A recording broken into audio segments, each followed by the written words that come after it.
Estás entrando al umbral de lo desconocido. A partir de este momento, tus sentidos nos pertenecen.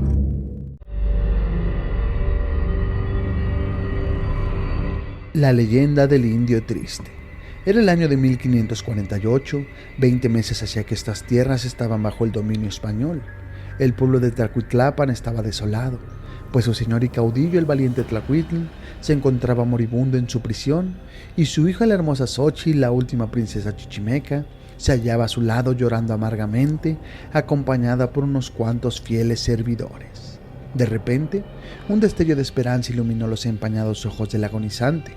Era el señor del Panuco, su gran amigo y aliado Xolotl del Valiente, quien había burlado la vigilancia de los carceleros y acababa de llegar. Con un penoso esfuerzo el moribundo le hizo una señal para que se acercara hasta su lecho y tomándolo de la mano lo unió a la mano desamparada de Xochitl. Como si nada más esperara, cerró para siempre sus ojos, dejando a su pueblo a merced del vencedor y a su hija bajo el amparo de su proscrito amigo. Cuando Xochitl comprendió que su padre había muerto, se deshizo de la mano de su prometido y se arrojó sobre el cadáver, pidiendo que la llevara consigo, y después de los funerales del último señor de Tlacuitlapan, sus fieles servidores quedaron en libertad y Xochitl se fue a vivir con ellos. Xolotl también quedó libre y en vano le rogaba a Xochitl que se casara con él. El cumplimiento de la voluntad de su padre, ella le respondía que su pesar era tan grande que no quería saber nada de amores. Pero la verdad era que por la ironía del destino, Xochitl se había enamorado del capitán de González de Tolosa, sobrino del conquistador don Juan de Tolosa.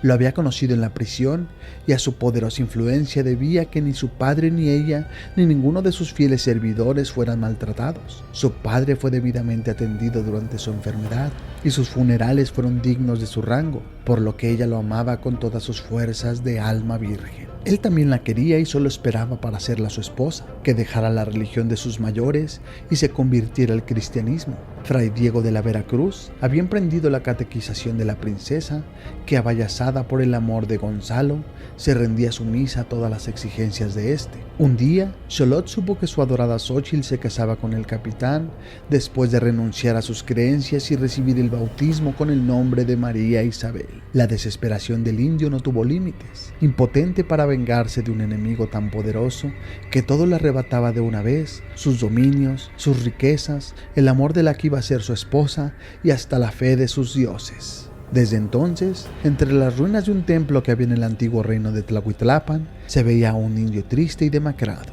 mal cubierto con un manto de lana y contemplando el camino que llevaba a la capital de Mexicapán, levantada por los españoles para el culto de la Virgen de los Remedios. Después de que la comitiva se perdía, el indio se echaba a llorar y se escondía entre las ruinas donde tenía su morada. Un día no se le vio más. Lo buscaron y lo encontraron muerto, y con asombro reconocieron al que él fuera el soberbio y valiente Xolotl. Entre sus dedos encontraron una flor, símbolo de su amor por Xochitl, que significa flor, y tiempo después abrieron un callejón en el sitio que ocupaban las ruinas de aquel templo, y el vulgo lo llamó el Callejón del Indio Triste.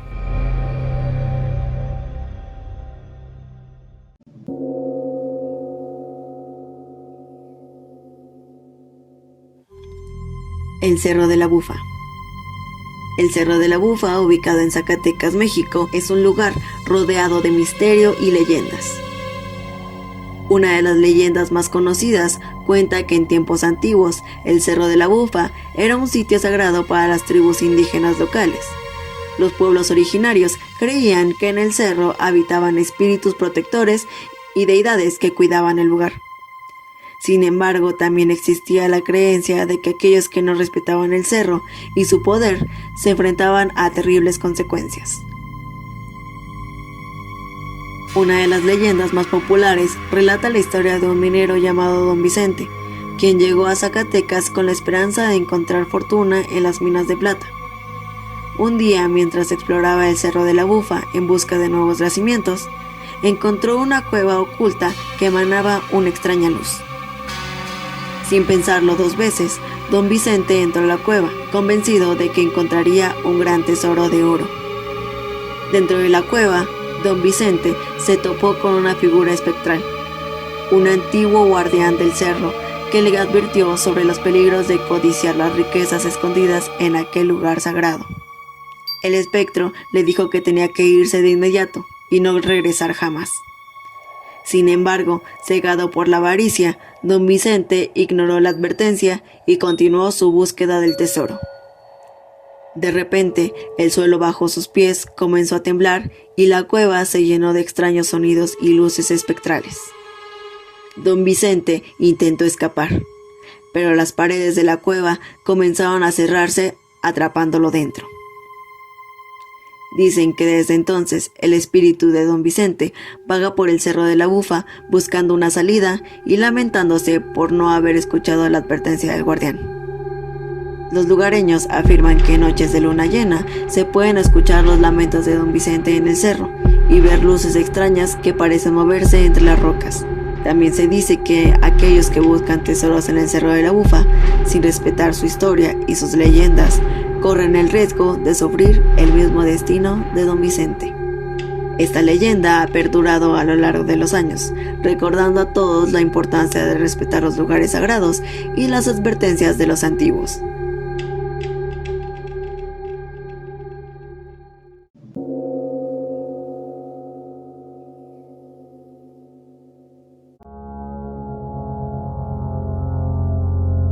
En la antigua calle de la Merced vivía una mujer llamada doña Marciana Castillo, cuya reputación era motivo de temor entre sus vecinos. Su vivienda, aislada de las demás, era inusual por carecer de ventanas, salvo un siniestro torreón que se erigía en la azotea. Este torreón estaba rodeado de pedazos de vidrios rotos, colocados para evitar que intrusos osaran entrar. La gente del lugar creía que doña Marciana era una bruja. Cada noche, el torreón se iluminaba con una luz inquietante y un olor pestilente emanaba, provocando malestar entre los residentes. La fuente de su riqueza era un misterio. Algunos murmuraban que traficaba con monedas de oro de manera clandestina, mientras otros aseguraban que sus riquezas provenían de un pacto con el diablo. Se vestía con opulentos trajes de seda, adornados con joyas y chales, y sus dedos gordos y llenos de anillos añadían a su figura una apariencia grotesca. Su rostro, marcado con cicatrices y sus ojos siempre enrojecidos, completaban su terrorífica apariencia. El carácter de doña Marciana era tan espeluznante como su aspecto. No ayudaba a nadie, evitaba la caridad y rara vez salía de su casa, ya que despreciaba a toda la gente y ellos le temían a ella. Pero lo que más horrorizaba era su mascota, un mono negro como la noche y cuyos chillidos eran tan perturbadores como los de una criatura demoníaca. Un día, una mujer desesperada con un bebé en brazos tocó la puerta de doña Marciana, sin conocer su temible reputación. La mujer huía de su esposo abusivo y pidió refugio por una noche. Al día siguiente fue encontrada muerta en la calle, con una expresión de terror en su rostro y marcas de arañazos en su cuerpo, posiblemente hechas por el mono de la bruja. Del bebé no hubo rastro alguno, y la comunidad de la calle de la Merced se enfureció y decidió actuar. Bloquearon la entrada de la casa con bolsas de basura, esperando que doña Marciana saliera para lincharla.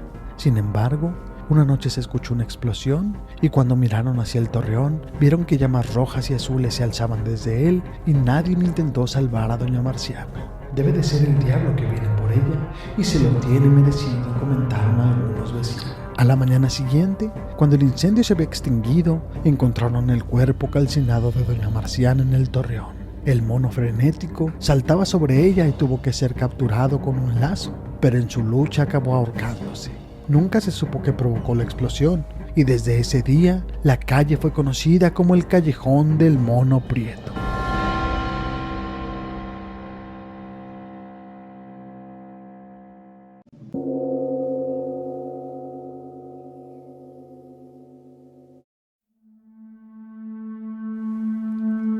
La mujer dormida del Panteón de Herrera. Por mucho tiempo fue todo un misterio la tumba de la mujer dormida ubicada en el Panteón Francisco Herrera, también conocido como el Panteón de los Pobres, en la ciudad de Zacatecas. Hay varias historias que fueron inventando en torno a la figura de cantera de una mujer esculpida a tamaño natural y recostada sobre una lápida sin nombre ni fecha.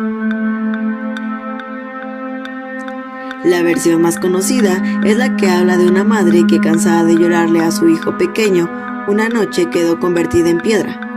La vela que alumbraba su dolor se extinguió al mismo tiempo que su vida, y la escultura quedó como un perpetuo recordatorio de la pérdida.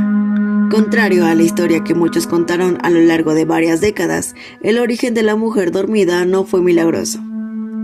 Guillermo González Ibarra realizó en 1958 la figura en cantera rosa, a la que denominó Dolor. Fue un homenaje póstumo para su madre, María Concepción Ibarra. Esta historia fue revelada por el cronista de la ciudad de Zacatecas, Manuel González Ramírez, quien hace algunos años conoció por casualidad al artista plástico nacido en la ciudad de Zacatecas el 10 de febrero de 1932. La mayor parte de las obras de Guillermo González se encuentran en el estado de Jalisco, tanto en forma de arte sacro como en monumentos arquitectónicos populares. Tal es el caso del ingreso y el kiosco monumental de la ciudad de Zapopan, realizados en los años 80, y la torre de la parroquia del Batán, que data de mediados del siglo pasado, entre muchos otros más. También fue autor del kiosco del puerto de Acapulco.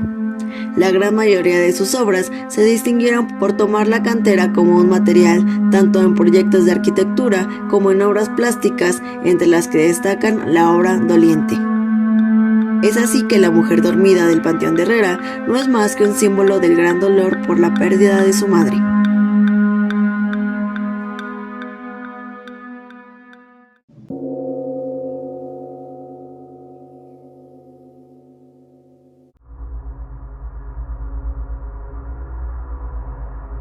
La confesión de Ultratumba.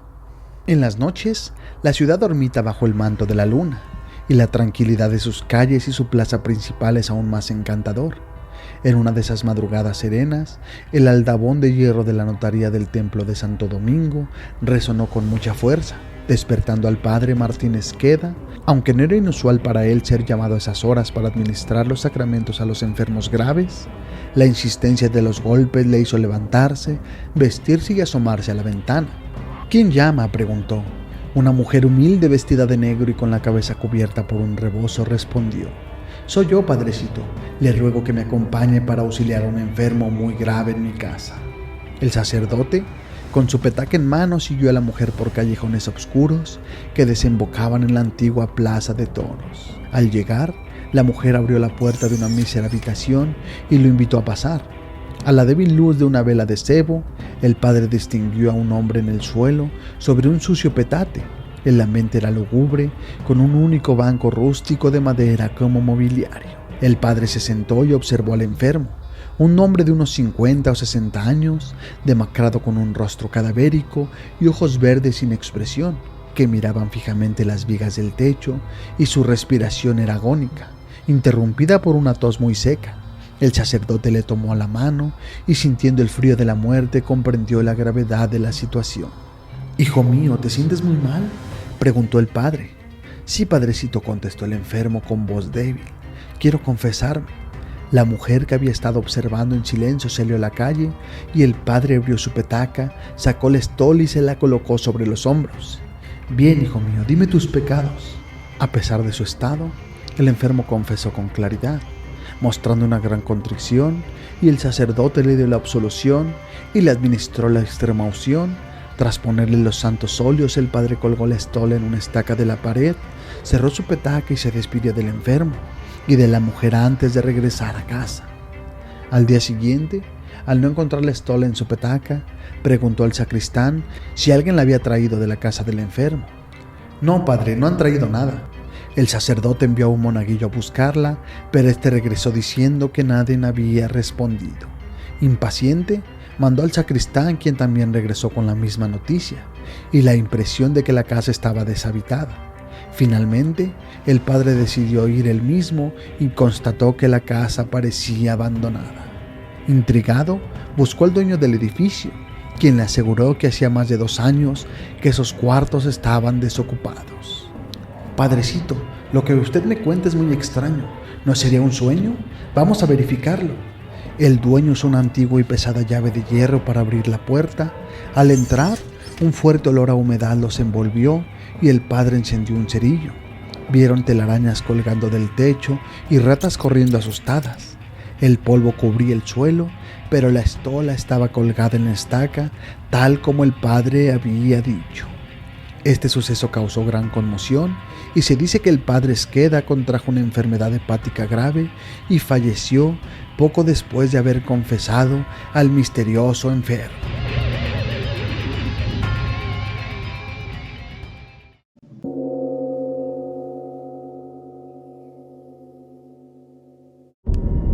La mina del Edén.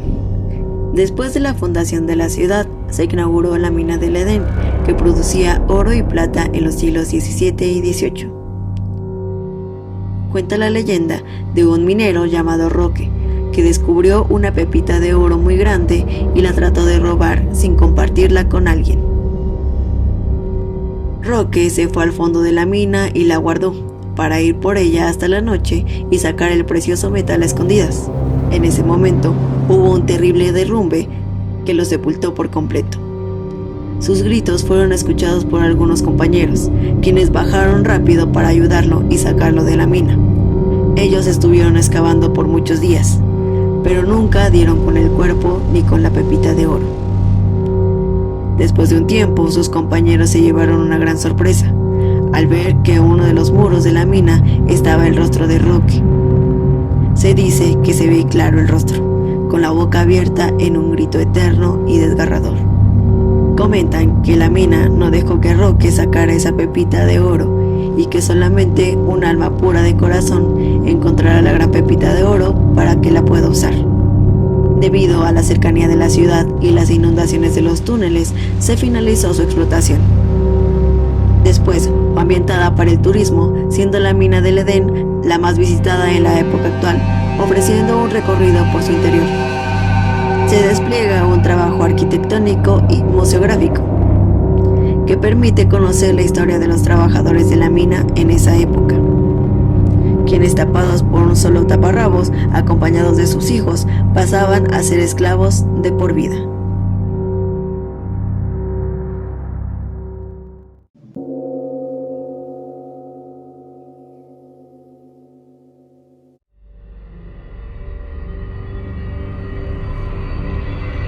Hoy recordaremos la leyenda de un lugar emblemático de la capital zacatecana, la calle de las Tres Cruces, conocida por sus acogedores cafés y deliciosos negocios de comida, pero su nombre guarda una historia misteriosa de casi 250 años de antigüedad. Allá por 1763, justo donde la avenida Hidalgo se encuentra con la calle Juan de Tolosa en el centro histórico, se conocía como la calle de las Tres Cruces. En ese entonces vivía don Diego de Gallinar, un hombre apegado a las tradiciones, junto a su sobrina Beatriz de Moncada, una joven de extraordinaria belleza que había llegado a su casa tras perder a sus padres. Su hermosura la convirtió en el centro de todas las miradas. Sin embargo, solo un joven indígena llamado Gabriel, a quien conoció en una festividad local, logró cautivar su corazón, y Gabriel, inspirado por su amor puro, le dedicaba serenatas cada noche y Beatriz le correspondía fielmente desde su balcón. Don Diego, siempre desconfiado de los romances, había decidido arreglar el matrimonio de su sobrina Beatriz con su hijo, Antonio de Gallinar. Una noche, al escuchar las serenatas de Gabriel, se enfureció y le exigió que se marchara. Gabriel, con firmeza y respeto, aceptó irse, pero no sin antes cuestionar la autoridad de su interlocutor. En un arrebato de ira, don Diego desvainó su espada y atacó. En medio del enfrentamiento, Gabriel terminó hiriendo de muerte a don Diego. Desangrándose en el suelo, don Diego dejó a Gabriel en un dilema. Afligido y agitado, Gabriel no sabía cómo explicar la tragedia a Beatriz o si debía de huir. Pero antes de tomar una decisión, un golpe fatal en la espalda lo derribó. El sirviente fiel de don Diego, al ver la escena, lo atacó sin piedad. Ambos hombres quedaron tendidos, pintando la calle de rojo, y desde su balcón Beatriz salió preocupada al escuchar los gritos, solo para encontrar los cuerpos sin vida de su tío y de su amado. Desesperada y sin saber qué hacer, se lanzó al vacío, cayendo junto a los dos hombres más importantes de su vida. En memoria de esta tragedia, la gente colocó 3 cruces en el lugar, dando origen al nombre de la calle, que hoy en día la calle de las Tres Cruces es una parada obligada para cualquier turista, un lugar donde el pasado trágico aún resuena entre sus rincones.